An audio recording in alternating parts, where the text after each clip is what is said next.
조가제TV 시청자 여러분 안녕하십니까? 저는 조가제닷컴의 조세별입니다. 2025년 8월 21일 오후 5시입니다. 김건희 여사 변호인단이 신평 변호사가 전한 김 여사 발언이 명백한 허위 사실이다 라고 반박하면서 법적 조치를 검토하겠다라고 밝혔습니다. 자, 이 내용 좀 전해드리겠습니다. 자, 김 여사 측 유정아 변호사는 오늘 오후 입장문을 내고 신평 변호사를 향해 이렇게 비판했습니다. 자신의 정치적 견해와 상상을 더 씌워서 김 여사 발언인 양 왜곡해 전달하는 불순한 행태다. 사건 당사자의 권익을 심각하게 훼손할 수 있고 향후 재판에도 돌이킬 수 없는 악영향을 끼칠 수 있는 위험한 언동이다라고 비판했습니다. 나아가서 신평 변호사의 접견 신청 자체가 김 여사를 속이는 데서 출발했다라고 지적하는데, 자, 이렇게 말합니다.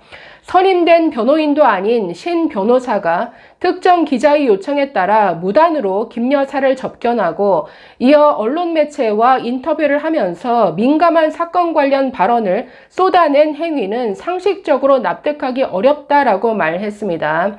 자, 신평 변호사의 페이스북 글에도 자신이 진보 진영의 대표 언론인의 어떤 부탁을 받아서 면회를 가게 되었다라고 밝히고 있죠. 자, 변호인 측 이렇게 말합니다. 신 변호사가 대통령이 보낸 사람으로 접견을 신청해서 김 여사를 오인하게 만들었다라는 겁니다. 이는 접견 절차를 악용한 기망적 행위이자 변호사라는 직함을 가진 자가 해서는 안 될 행동이다라고 비판했는데, 한동훈 배신자 발언과 관련해서도 지금 이 유 변호사는 아니다 부인하고 있는데, 그 신평 글에는 김 여사가 한동훈이 배신하지 않았더라면 그의 앞길에는 무한한 영광이 펼쳐졌을 것이다, 이렇게 말했다라고 쓰고 있죠. 자, 그런데 이에 대해서 자, 김건희 여사 측 변호인 이렇게 말합니다. 자, 이런 발언은 사실이 아니다. 명백한 언론 조작이자 언론 플레이다 라고 반박했습니다. 김 여사가 현재 건강이 극도로 쇠약해져 있어서 장시간 대화를 이어가는 것조차 어려운 상황이다. 눈에 초점조차 없고 힘이 빠진 상태에서 오랜 발언을 이어갈 수 없는 분이다 라고 말했습니다. 자, 그래서 앞으로 신평 변호사에 대해서는 허위사실 유포 등에 관련해서 그 법적 조치를 검토하겠다라고 밝혔는데, 저는 이번 사안만큼은 김건희보다 신평 변호사가 훨씬 더 많은 비난을 받는 게 마땅하다라고 보는데, 변호사 아닙니까? 접견에서 나온 대화는 비밀에 붙이는 게 변호사의 직업 윤리죠. 그런데 동네방네 떠들어대고 있습니다.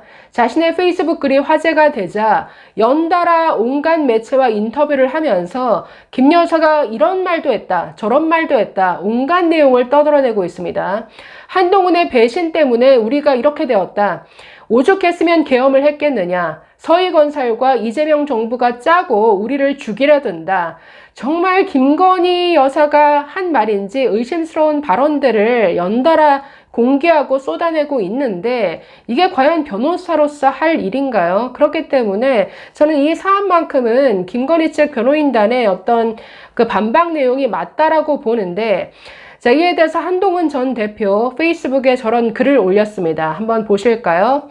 김건희 여사, 신평씨 두 사람 사이에 무슨 소리가 오갔는지 모르나 분명한 것은 저는 무한한 영광을 대가로 준다 해도 매관 매직과 불법 계엄을 막습니다. 그것이 국민을 배신하지 않는 길입니다. 앞으로도 그럴 겁니다. 자, 신평, 전한길, 김문수, 장동혁, 신평까지 한동훈 배신자 타령 정말 지긋지긋하게 하고 있죠. 아니, 한동훈이 배신자가 아니라 헌법재판소가 결론 내렸죠. 윤석열은 계엄을 통해서 국민 신임을 배반했다. 윤석열이야말로 대한민국과 국민을 배반한 배신자다. 법적으로 결론을 내렸습니다. 자, 그런데 신평 변호사, 저는 이렇게 이분이 김 여사를 이용해서 떠들어대는 게 뭔가 자신의 존재감을 좀 더 높이고 싶은 이런 욕심에, 특히나 국민의힘 전당대회 당대표 선출이 한참 이루어지는 과정에서 전환길만큼이나 자기도 뭔가 영향력을 갖고 싶어서 이렇게 떠들어대는 것 같습니다. 그래서 사실 이 어제 올린 그 페이스북 글을 보면 김 여사는 한마디 했을 것 같아요. 한동훈이 우리를 배신하지 않았더라면. 그런데 여기에 자신이 온갖 것을 덧붙였습니다. 마지막 대목을 보시면 바로 드러나죠. 이야기를 나누는 중에 한동훈이 어쩌면 그럴 수 있느냐 한탄하기도 했다. 그가 그렇게 배신하지 않았더라면 그의 앞길에는 무한한 영광이 기다리고 있었을 것이 아니냐라고 하였다. 여기까지가 딱 김건희 여사의 발언이다 라고 전하면서 자신은 이렇게 대답해 주었다. 여기서부터는 심평 자신의 생각이에요. 보시면 한동훈은 사실 불쌍한 인간입니다. 그는 허업의 굴레에 빠져 평생 혹시나는 마음으로 대권 낭인이 되어 별 소득 없이 쓸쓸히 살아갈 것입니다. 그는 그야말로 인생의 낭비자일 뿐입니다. 자, 보시면 지금 한동훈 전 대표를 향해서 온갖 저주의 말들을 쏟아내고 있는데 이게 본인이 김건희 여사를 이용해서 하고 싶었던 말이겠죠. 한동훈은 배신자다. 이 말을 지금 더 보탬으로써 뭔가 국민의힘 전당대회에 조그만 영향이라도 끼치고자 하는 그럼으로써 자신의 어떤 존재감을 더 높이고자 하는 이런 욕심에서 비롯된 발언인 것 같습니다. 자, 그래서 심평이나 김건희나 전한길이나 등등 다 똑같죠. 어떻게 윤석열 부부 주변에는 이런 사람들만 있었는지 보면서 정말 한편의 궁중사극 같다. 어쩌다 국힘과 이 윤석열 정부, 정말 이 보수 세력이 이렇게까지 나락으로 갔는지 참 한심합니다. 감사합니다.